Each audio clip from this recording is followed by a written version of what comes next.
Cuban-Americans are angry about the president's visit, calling it a betrayal. And some who we spoke to say they won't watch a minute of television coverage of Mr. Obama's historic trip. Local 10's Janice Fernandez has more.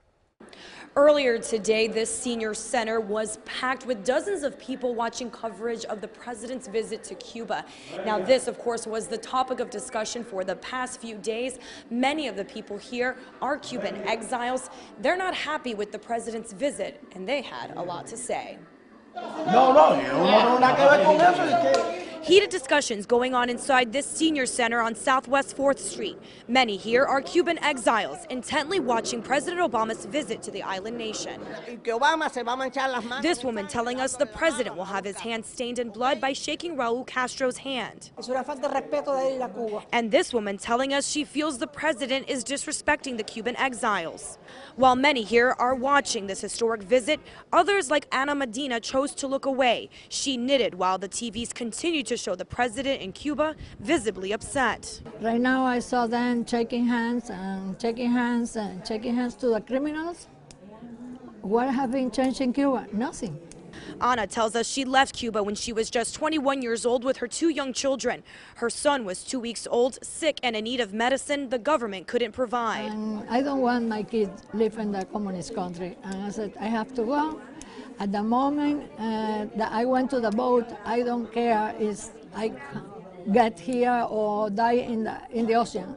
Ana says she doesn't believe Cuba will change anytime soon. She also has never been back to the island and has no desire to. I don't feel like giving any kind of money to those criminals because there is no respect for the human life there. So as you can see, a lot of mixed emotions today. Even though many are upset, they are hoping the president makes mention of the human rights issues going on in Cuba, although they don't believe there'll be any change there anytime soon. Reporting in Sweetwater, Janice Fernandez, Local 10 News. And we have also been watching some protesters marching outside a Versailles restaurant in Little Havana. Many are Cuban exiles who say President Obama is making a big mistake. Local 10's Glenna Milberg is live to continue our team coverage. Glenna. I would say, Janine, all of them out here, and there were fewer than 20 doing this big protest, but all of them are what we call Cuban exiles who know firsthand that pain, the sense of loss, and worse. And this is such a traditional street corner for them to come out and do this protest because this is where they've done it for decades, although today was much smaller. The numbers and the noise today belong to the decreasing but determined generation of Cuban exiles whose pain and loss is personal. He's Air Force One, that is our Air Force One, paid with us, for us. He have many businessmen. They are looking for money. They don't care about the suffering my people. Did you see what happened in Havana yesterday when they arrested the Lady of White, many dissidents in Havana? The regime proved again that they go to repress any opinion different. The small protest was all spectacle and symbolism, not unlike the president's trip to Cuba.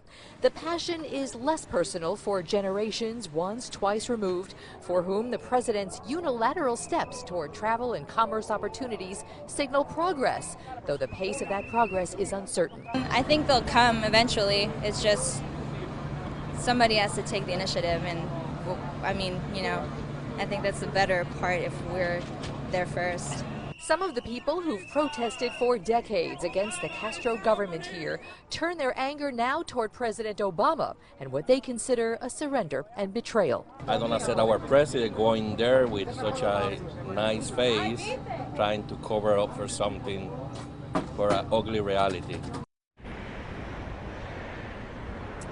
You know, there was a time when people who had a lot to say about anything Cuba, especially if the United States president went there, would stay here all day.